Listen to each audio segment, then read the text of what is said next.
여러분은 혹시 권투 경기나 혹은 격투기 운동을 보신 적이 있으실 것입니다. 뭐 좋아하시는 분도 계시고 그렇지 않은 분도 계신데 공통점은 일정한 시간을 경기를 하고 또 잠깐 쉬었다가 또 다음 경기를 하고 그래서 1회전, 2회전 이렇게 경기가 진행이 됩니다. 뭐 1라운드, 2라운드 이렇게 진행되기도 합니다. 마치 격투기에서 매 라운드가 진행되는 것처럼 예수님께서 예루살렘 성에 들어가신 이후에 예수님을 적대하는 이들, 대표적으로 대제사장과 또 서기관, 그리고 장로들, 그리고 헤롯 당원들, 이런 사람들과 예수님이 이제 논쟁을 벌이시는데 마치 권투 경기를 하는 것처럼 1라운드, 2라운드 서로 다른 주제와 논쟁을 진행을 하고 있습니다. 지난주에 우리가 예수님께서 성전에서 장사하는 이들을 쫓아내시고 성전에 대해 논쟁하신 것이 1라운드였다면 오늘 우리가 읽었던 본문은 제2라운드에 해당하는 권위에 대한 그런 논쟁에 진행이 됩니다. 대제사장과 또 서기관과 장로들이 예수님을 찾아와서 당신이 지난번에 했던 그 일을 거론을 하면서 무슨 권위로 이 일을 하였느냐 하고 이렇게 논박을 하기 시작을 했습니다. 그리고 예수님은 거기에 대해서 직접적으로 대답하시기 전에 오늘 우리가 읽었던 본문의 비유를, 그 포도원 농부에 대한 비유를 가지고 거기에 대한 대답을 해주십니다. 이것이 2라운드에 해당합니다. 그리고 앞으로 3라운드에 세금에 대한 논쟁, 4라운드는 부활에 대한 논쟁, 그리고 5라운드는 율법 혹은 서기관에 관한 논쟁을 계속 이어가고 계십니다. 이러한 논쟁과 또한 이런 대결을 통해서 예수님은 당시에 하나님의 뜻을 온전하게 섬기지 않고 오히려 백성들에게 하나님의 뜻이 아닌 인간의 뜻을 그렇게 관철하려고 하는 그 당시의 그들을 비판하시면서 그들의 죄를 드러내고 계십니다. 이제 계속해서 예수님의 적대자들이 예수님과 부딪히게 될 텐데 오늘의 그 포도원 농부 비유에 대해서 살펴보기 전에 과연 예수님과 이렇게 첨예한 대립을 펼쳤던 예수님의 적대자들, 예수님을 정말 죽이고 싶을 정도로 미워하고 예수님을 없애려고 했던 그 자들의 정체가 무엇인지 한번 간략하게 정리를 먼저 하고 그리고 오늘의 내용을 살펴보려고 합니다. 지피지기면 백전백승이라는 말도 있듯이 누가 예수님의 적인지, 그렇다면 우리 신앙생활에 있어서 우리가 경계해야 되고 또 우리가 조심해야 되는 우리의 적이 누구인지를 분명히 알 수 있기 때문입니다.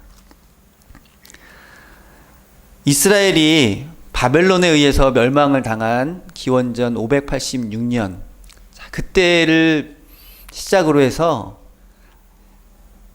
다윗 왕조는 이제 무너지게 됩니다. 다른 말로 하면 유다 사회의 중심 역할을 했던 세력들이 이제 더 이상 왕과 귀족이 아니라는 말입니다. 그들은 포로로 끌려가게 되었고 그리고 어느 정도 시간이 흐른 후에 다시 돌아오긴 했지만 예전과 같은 다윗 왕조가 다시 세워진 것이 아니라 페르시아의 식민지로서 그들이 파견한 총독 중심의 그런 사회가 되었습니다. 그리고 이스라엘 백성들을 이끌어갔던 것은 다윗 왕조의 후예인 왕들이 아니라 성전에서 제사를 담당하던 제사장들과 그리고 그 일을 함께 도모했던 성전 중심의 그런 세력들이 이스라엘 백성들의 지도자 역할을 하기 시작했습니다. 다른 말로 하면 왕의 공백 그 자리에 성전을 중심으로 한 그런 리더들이 자리를 채우게 된 것입니다. 이 성전 지도자들은 대제사장, 장로, 그리고 율법학자 등을 말합니다. 먼저 이 제사장은 가장 중요한 역할을 하는 제사를 담당을 했습니다. 그래서 유대 사회의 가장 대표적인 지도자라고 할 수 있습니다. 특히 포로기 이후에는 이스라엘 백성들이 성전 중심의 생활을 했기 때문에 제사장들은 이런 성전 공동체를 이끄는 정신적인, 종교적인, 그리고 정치적인 그런 지도자 역할을 감당을 했습니다. 자, 여기에 서기관과 율법학자들이 율법적인 그리고 이론적인 그런 근거와 토대를 제공을 해 주었습니다.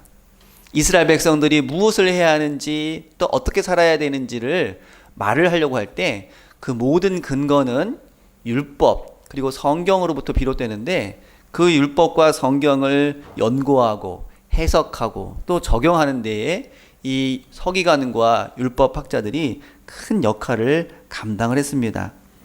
오늘날로 말하면 율법 전문가들이고 지식인이고 또 언론인이기도 했습니다. 그래서 이들은 대제사장을 중심으로 한 성전 중심의 그런 공동체가 더욱 공고하게 유지될 수 있도록 그렇게 뒷받침을 해 주었습니다. 그리고 실질적인 행정과 정치 역할은 장로라, 그 당시에 장로들이 감당을 하면서 전통과 관습을 유지하고 이스라엘 사회를 밑바닥부터 다지는 그런 역할을 감당을 했습니다. 여기에 예수님께서 등장하시기 약 한 200여 년 전부터 바리새인이라고 하는 그런 새로운 그룹이 등장을 했습니다. 이스라엘에 이제 헬라화가 급격하게 진행이 되고 헬라가 차지하면서 그들의 문화, 정치, 종교를 강요하는 그런 분위기 속에 많은 사람들이 그런 헬라 문화, 헬라 철학, 그리고 종교까지도 받아들여서 우리가 새로운 시대를 맞이해야 된다, 이렇게 주장하는 사람들이 많이 생겨나기 시작했는데 거기에 대한 반발로 오히려 하나님의 말씀과 율법 그리고 안식일을 더욱 철저하게 지켜야 된다, 이러한 주장을 가지고 분리주의 운동을 하는 그런 사람들이 생겨났습니다. 이렇게 분리하다는 뜻이 바로 바리새라는 말인데, 그래서 그러한 운동을 주도적으로 했던 사람들을 바리새인이라고 부르기 시작했습니다. 이들은 철저하게 안식일을 준수하고 또 율법을 지키고 11조를 하고 또 음식도 가려서 먹어야 된다는 이스라엘 백성들에게 가장 실질적인 그리고 현실적인 지침들을 마련해 주었던 그런 사람들이었습니다. 그만큼 많은 이들이 이 바리새인들을 따랐고 그들의 가르침에 따라서 신앙생활과 또 일반 생활을 하려고 그렇게 노력을 했습니다. 이에 반해 사두개인들이라고 하는 그런 계층도 있었는데, 이 사두개인들은 바리새인들과는 좀 달리 매우 현실적인 사람들입니다. 이미 헬라의 지배가 이렇게 공고하게 진행이 되고 많은 나라들이 헬라 문화를 받아들이고 그 철학과 종교를 받아들여서 살아가고 있는 이 대세를 우리도 거슬 수가 없다. 우리도 얼른 헬라 문화를 받아들이고 그들의 사상까지도 받아들여야만 우리 사회가 더욱더 발전할 수 있다, 이런 명분을 내세우고 현실적인 그러한 정치에 가장 앞섰던 사람들입니다. 그런데 이 사두개인들이 사독 제사장의 후예라는 그러한 특징을 내세워서 그들을 가리켜서 사두개인, 사독 제사장들의 후예, 이렇게 불렀습니다. 그들은 장로들의 구전과 전통을 인정하지 않았고 또 구약 성경에 나와 있지 않는 뭐 부활이라든지 천사라든지 이런 개념들은 다 거부하고 오직 그 모세 오경만, 그들이 제사장 후예이기 때문에 모세 오경만을 강조하면서 사사건건 바리새인들과 충돌을 했습니다. 그래서 정치적인 그런 권력을 두고 내전까지도 벌였던 그런 사람들이 바로 이 사두개인입니다. 그리고 예수님 당시에 가장 큰 정치적인 세력을 잡았던 사람들이 바로 헤롯인데, 그 헤롯과 헤롯을 지지하는 사람들, 그 가문들, 그들이 헤롯 당이라고 하는 그러한 권력 집단이 되어서 로마에게는 절대적인 충성을 표시하고 이스라엘 백성들은 로마가 다스리는 데에 앞잡이 역할을 했던 그런 세력들이 바로 헤롯 당원들입니다. 이렇게 열거된 사람들이 예수님의 적대자로서, 그리고 특별히 예루살렘에 모여서 각각의 이해관계에 따라 서로 결탁하기도 하고 서로 공모하기도 하고 때로는 견제하기도 했지만 공동의 적이 나타났을 때는 서로 힘을 모아서 대처했던 그런 예수님의 적대자들입니다. 바로 예수님께서 예루살렘 성에서 부딪혔던 사람들, 예수님을 적대했던 사람들이 바로 이러한 사람들입니다.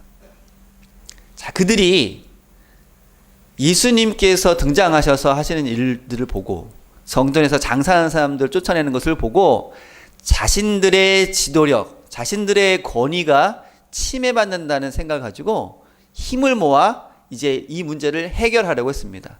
그래서 예수님이 다시 성전에 들어오셨을 때 예수님을 찾아가 이제 예수님을 겁박하기 시작합니다. 그 장면이 11장 후반부에 나와 있는데 그들이 예수님에게 이런 말을 합니다. 당신이 무슨 권위로 지금 이런 일들을 하고 있습니까? 누가 이런 권세를 당신에게 주었습니까? 하고 묻습니다. 그런데 예수님께서는 이미 많은 사람들의 호응과 지지를 받고 있었기 때문에 직접 물리력으로, 폭력으로 예수님을 제압하지는 못하고 예수님이 하시는 일들에 대해서 이제 흠과 틈을 잡기 위해서 이러한 논쟁을 시작한 것입니다. 근데 예수님은 그들에게 나는 무슨 권위로 이런 일을 했다 하고 직접적으로 말씀하시지 않고 오늘 이 포도원 비유를 그들에게 말씀을 하십니다. 우리가 알고 있는 것처럼 이 포도원 비유에 따르면 포도원 주인이 정성스럽게 포도원을 만들고 이제 외국으로 볼 일이 있어서 나가게 되었는데 그곳에서 때가 되어 그 소출을 받기 위해서 사람을 보냅니다. 이제 추수 때가 되었으니 그 소출을 가지고 오라고 사람을 보냅니다. 그런데 그 주인의 명령을 받고 포도원 소출을 받으러 갔던 그 종을 포도원에서 일하고 있는 소작인들이 정당하게 대우해주고 그에게 그 소출을 주는 것이 아니라 그 종을 구타하고 그리고 빈손으로 돌려보냅니다. 한마디로 말하면 포도원 주인의 소유권을 인정하지 않고 이제 그들은 포도원을 자신들이 차지하려고 하는 그런 일을 벌이기 시작한 것입니다.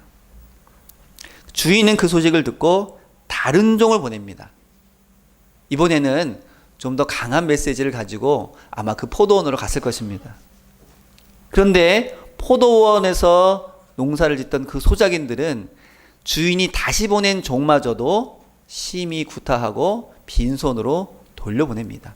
이제 더 이상 그 포도원이 포도원 주인의 것이라는 것을 부인하고 이제 이것은 우리 것이다 라고 주장하는 아주 분명한 신호였습니다. 주인은 이제 마지막으로 자기의 종이 아닌 아들, 그의 상속자인 아들을 보냅니다. 이제 그 아들은 포도원 주인과 같은 그러한 권위를 가지고 같은 그러한 권한을 가지고 마지막으로 그 포도원에 찾아가게 됩니다. 그 아들을 본 소작인들은 우리가 그동안 잘못했구나.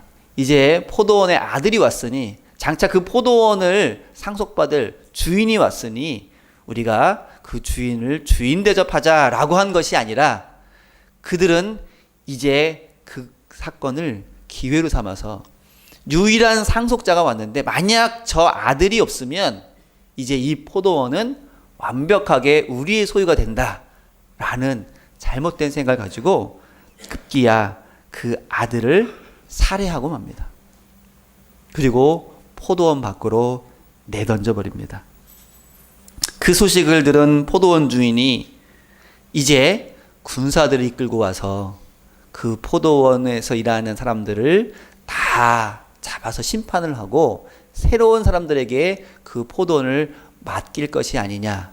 이것이 예수님의 비유입니다. 자, 비유라고 하면 뭔가 메시지를 알아듣기 쉽게 이야기 형식을 통해서 전해주는 것인데, 이 비유의 메시지를 그 이야기를 듣는 대제사장과 서기관과 장로들은 금방 알아차렸습니다. 우리 마지막 12절 말씀을 한번 같이 읽어보도록 하겠습니다. 12절입니다. 그들이 예수의 이 비유가 자기들을 가리켜 말씀하신 줄을 알고 잡고자 하되 무리를 두려워하여 예수를 두고 가니라. 이 이야기를 들은 이 제사장을 비롯한 성전의 지배 세력들, 이게 무슨 뜻인지를 금방 알아챘습니다. 어떻게 알아챘을까요?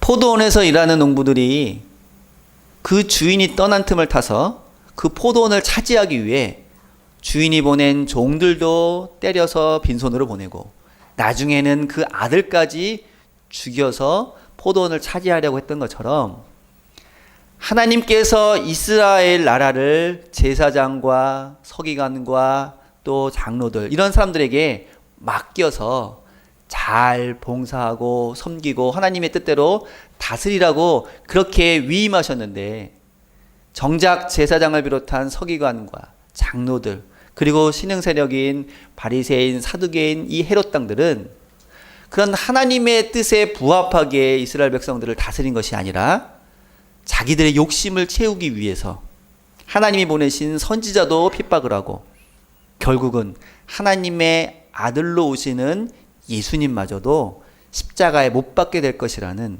그 메시지를 지금 이 비유를 통해서 하신 것입니다. 제사장들이 그 이야기를 들으니까 이거 우리에게 하는 말이 아닌가 하고 금방 알아차렸습니다. 우리가 하나님의 위임을 받아서 이스라엘 백성들을 다스리는 위치인데 지금 이 예수라는 사람이 하는 말이 우리가 지금 잘못하고 있다고 지금 말하려는 것이 아니냐 하고 예수님을 잡으려고 했습니다.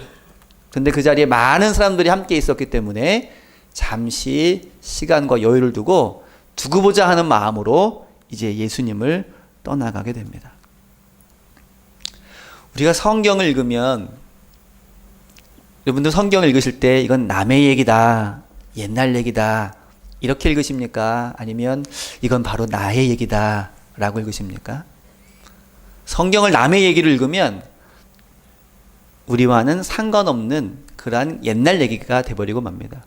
그런데 이 성경을 하나님께서 나에게 지금 말씀하시는 나의 이야기다라고 읽으면 그 이야기는 살아서 우리와 관련이 있는 그런 말씀이 됩니다. 근데 그렇게 하기 위해서는 한 가지 우리가 생각해야 될 것이 있는데, 그 성경 이야기에 나오는 어떤 인물에 우리를 투영하거나 아니면 동일시하는 것입니다. 우리는 항상 성경 어떤 이야기에서 나오는 인물 중에 누구를 이 사람 마치 내 모습을 보는 것 같다 이렇게 받아들일 때 그 성경의 이야기가 우리의 이야기가 됩니다. 그렇다면 오늘 비유에 나오는 이 포도원 농부 이야기 중에 이 사람의 모습은 꼭 내 모습 같다 하는 그런 인물은 누구입니까? 여러분들이 보시기에 이 사람의 모습은 꼭 내 모습 같다. 포도원 주인입니까? 포도원 주인이 보낸 농부입니까? 아니면 포도원 주인의 아들입니까? 다 아닌 것 같죠? 그럼 남아있는 사람은 누굴까요? 종들을 때리고 아들을 죽인 이 악한 포도원 농부뿐인데, 그 농부가 나와 같다고 보기에는 너무너무 꺼림칙하지 않습니까? 자, 그런데 이 비유를 누구에게 해주신 걸까요? 바로 대제사장과 서기관과 장로들에게 해주셨습니다. 그렇다면 그들은 이 비유에 나오는 사람들 중에 누구에 해당이 됩니까? 바로 악한 포도원 농부에 해당이 됩니다. 예수님께서 말씀하시는 이 비유의 내용은 너희들은 마치 이 악한 농부처럼 하나님의 소유된 포도원을 뺏으려고 하는 달리 말하면 지금 이게 권위에 대한 논쟁을 하는 와중에 나온 이야기인데, 하나님의 권위를 인정하지 않는, 자신의 권위만을 내세우기 위해서 오히려 하나님의 권위를 빼앗으려고 하는 그런 악한 소작인들이 아니냐라는 그런 예수님의 고발입니다. 그런 책망입니다.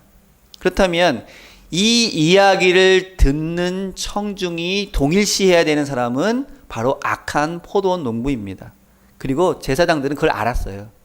그래서 예수님을 잡으려고 한 것입니다. 그렇다면 이 이야기를 읽고 있는 저와 여러분들이 알아차려야 하는, 우리와 동일시되는 인물은 포도원 농부도 아니고, 포도원 농부가 보낸 종도 아니고, 그 아들도 아닌 악한 포도원 농부라는 것입니다. 우리가 언제 그랬을까요? 우리는 하나님이 보내신 종들을 때린 적도 없고, 하나님이 보내신 하나님의 아들을 죽여서 포도원 밖으로 내던진 적도 없습니다. 아마 이게 우리의 솔직한 심정일 것입니다. 그래서 저하고 이 포도원 농부하고는 아무런 상관이 없습니다. 이렇게 말하고 싶으실 겁니다. 그러면 이 이야기 전체가 우리랑 상관이 없어져요.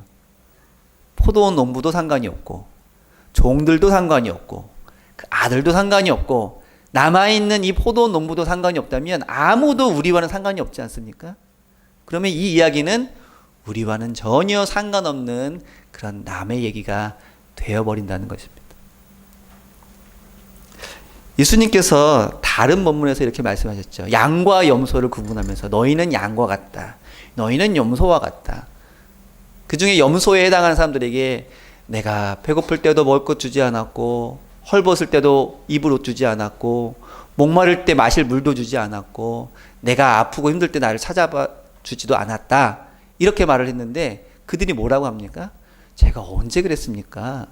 저는 그 예수님 만난 적도 없고, 예수님이 오셔서 물 달라고 하실 때 안 드린 적도 없는데 제가 언제 그랬습니까? 그때 예수님이 이렇게 말씀하시죠. 지극히 작은 자 한 사람에게 하지 않은 것이 곧 나에게 하지 않은 것이다. 이 말씀에 비추어 보면 우리는 이렇게 말할 수 있습니다. 우리가 언제 하나님이 보내신 종을 때리고, 하나님이 보내신 예수님을 못 받고, 하나님의 권위를 우리가 빼앗으려고 했습니까? 라고 우리는 말할 수 있습니다. 그러나 예수님의 그 비유에 비추어 다시 바라보면 하나님의 정당한 권위, 하나님의 권세, 하나님의 말씀에 우리가 따르지 않고, 우리가 우리의 생각과 우리의 뜻과 우리의 경험을 바탕으로 내 소원대로, 내 뜻대로 살아갔던 그 모습이야말로 바로 이 포도원 농부와 같은 그런 모습이라고 하는 것입니다. 직접적으로 때리고 직접적으로 죄를 범하지 않았다 할지라도 그러한 모습을 우리가 바라보면서 세상에 살아가고 있는 일들 가운데 하나님의 권위를 거부하고 하나님의 뜻에 합당하지 않는 일들이 벌어지는 그런 상황 속에서 아무런 말도 하지 않고 아무런 하나님의 뜻도 드러내지 않는 그 모습이야말로 악한 포도원 농부의 그러한 모습에 우리가 동참하고 있었다는 것입니다. 2차 대전이 끝나고 프랑스의 대통령이 된 드골이라는 장군이 이제 그 전에 독일이 프랑스를 차지했을 때 그 독일에 그 부역했던 그 나치 세력에 협력했던 그런 사람들을 굉장히 엄격하게 숙청을 했습니다. 그런데 그 숙청 대상이 된 사람들 중에 지식인들과 언론인들도 포함이 되어 있었는데 그들은 재판정에서 이렇게 이야기를 했다고 합니다. 우리가 나치에 협력한 적이 없습니다. 우리는 그러한 나치가 쳐들어와서 이 나라를 다스릴 때 그들을 찬양하거나 그들에게 협력하거나 그들을 대신해서 양민들을 학살하거나 그렇게 한 적이 없습니다. 우리는 아무것도 안 했습니다. 왜 그런데 우리가 재판을 받아야 됩니까? 이렇게 항변을 했습니다.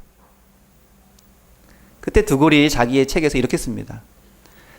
국가가 위기에 처하고 국민들이 죽음의 공포 앞에 처했을 때 지식인들과 언론인들이 아무것도 하지 않았다는 것. 그것이 가장 큰 죄다. 이렇게 이야기를 하고 그들에게 그 벌을 내렸다는 그런 이야기가 그 두 권의 책에 나와 있습니다.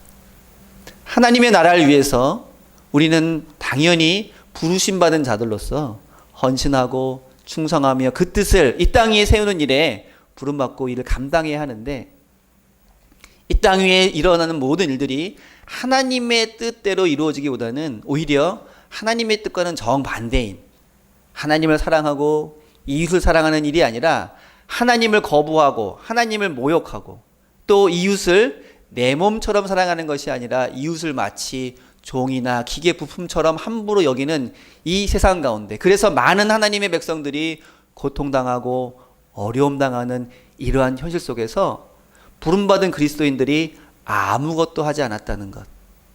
오히려 이러한 사회 속에서 자신들이 오히려 많은 혜택을 누리면서 살았다는 것, 그 자체가 하나님 앞에는 합당하지 않은 일이며, 오늘 우리가 보고 있는 이 포도원 농부의 역할을 우리가 직접 혹은 간접적으로 감당하고 있었다는 그 말씀, 그 아픈 지적이 바로 이 비유를 통해서 우리에게 주시는 말씀이라고 하는 것입니다.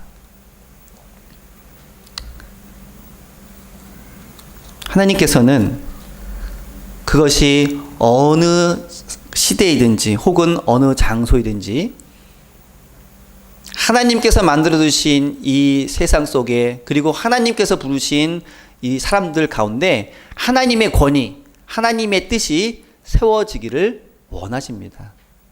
그리고 우리는 하나님의 피조물로서, 그리고 하나님께 부르심 받은 자로서 하나님의 뜻을 세우고 하나님의 권위를 인정하는 것이 우리의 사명이라고 고백을 하고 있습니다. 그럼에도 불구하고 이 땅 위에서 일어나고 있는 많은 부정과 불의와 그리고 연약한 자들의 고통 소리 속에서 우리가 침묵하거나 또 아무런 일도 하지 않는 것, 그것은 우리로 하여금 악한 포도원 농부들의 일에 동참한다는 것을 고백할 수밖에 없게 합니다. 그래서 오늘날에도 많은 대제사장들과 서기관들과 장로들이 그 타이틀과 이름을 바꾸어서 우리 곁에 혹은 우리 안에 있습니다. 특별히 교회 안에서, 교계 안에서도 많은 이들이 리더 역할을 지금 감당하고 있는데, 스스로는 주의 종이라고 하나님을 극진히 섬기는 그런 역할을 한다고 말은 하지만 실제로 되어져가는 일들 가운데는 하나님의 뜻을 이루는 그러한 모습으로 일하는 것이 아니라 자신의 뜻을 이루기 위해, 자신의 권위를 내세우기 위해 오히려 하나님의 이름을 망령되이 일컫는, 하나님의 이름을 욕되게 하는 그런 일들이 우리 주변에 얼마나 많이 있는지 모릅니다. 여러분, 이런 상처를 받지 않으시려면 교계 신문 잘 읽지 마세요. 이러한 일들에 대해서 쉽게 상처받고 아파할 것 같으면 교계 신문은 읽지 않으시기를 부탁드립니다. 하지만 이 땅에 하나님의 나라가 임하기를 기도하고 하나님께서 원하시는 일이 무엇이며 그 일을 위해서 우리가 바꾸고 회개해야 되는 일이 무엇인지를 알기 위해서라도 그러한 일들을 바라보는 것은 사실 꼭 필요한 일입니다. 그래야 하나님의 권위를 하나님의 권위로 인정하고 우리는 끝없이 낮아질 수 있기 때문입니다. 하나님의 말씀도 무시하고 교단의 법도 무시하고 그리고 상식적인 인간의 생각도 무시한 채 자신의 권위만을 내세우려고 하는 오늘날의 대제사장과 서기관과 그리고 장로들은 다른 사람이 아니라 다른 신문에 난 그러한 이름이 겸용된 그런 사람들 뿐만 아니라 또한 우리 자신이기도 합니다. 그래서 바로 이 시간 하나님의 권위를 인정하고 모든 것이 하나님의 권위로부터 말미암았다고 고백하기 위해서 우리가 해야 되는 첫 번째 단계는 바로 하나님 앞에서 죄를 용서받기를 구하는, 회개하는 그러한 발걸음인 줄로 믿습니다. 예수님께서도 이 말씀을 그들에게 해주신 이유는 그들에게 심판의 경고를 하시기 위해서기도 하지만 또 한 가지는 그들의 잘못을 스스로 돌아보고 죄를 회개하며 용서를 구하는 그 일로 지금 그들을 부르시고 계신 것입니다. 그들을 미워해서가 아니라 그들로 하여금 회개할 수 있는 그 기회를 주시기 위해서 그들의 잘못된 모습들을 지금 보여주시고 책망하고 계신다는 것입니다. 하나님께서 우리에게 베풀어 주신 은혜는 우리가 소원하는 것, 우리가 가지고 싶은 것을 풍족하게 가지게 하는 그런 모습뿐만 아니라 우리의 잘못이 무엇인지를 깨닫게 하셔서 주님 앞에 회개하게 하고 주님 앞에 올바른 모습으로 서게 하시는 그것이 우리에게는 더 큰 은혜가 될 줄로 믿습니다. 원래 이 포도원 농부의 비유를 통하여서 진정한 하나님의 권위에 우리가 순종하고 있는가, 우리는 날마다 그 주님의 뜻에 순종하며 살아가고 있는지를 스스로 살피며, 그리고 우리가 몸담고 있는 교회와 교계와 한국교회, 그리고 이 나라와 이 민족도 하나님의 뜻이 온전하게 이루어지기 위해, 그 권위를 인정하기 위해 우리가 함께 기도해야 될 것이 무엇이고, 우리가 침묵하지 않고 드러나며 말해야 되는 것이 무엇인지를 깨닫고 함께 기도하는 그 길에 동참하는 저와 여러분 될 수 있기를 주님의 이름으로 기도합니다. 기도하겠습니다.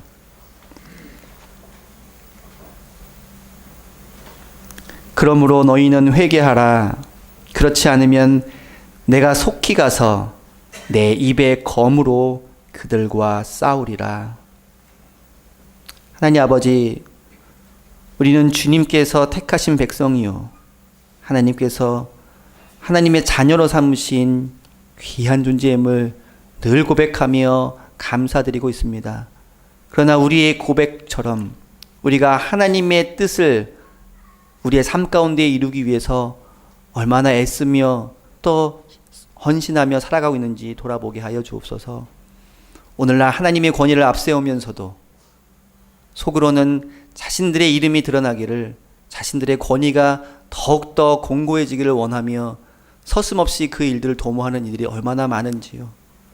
그러한 이들을 바라보며 함께 책망하지만 또한 그들의 모습이 우리 안에도 있음을 고백합니다.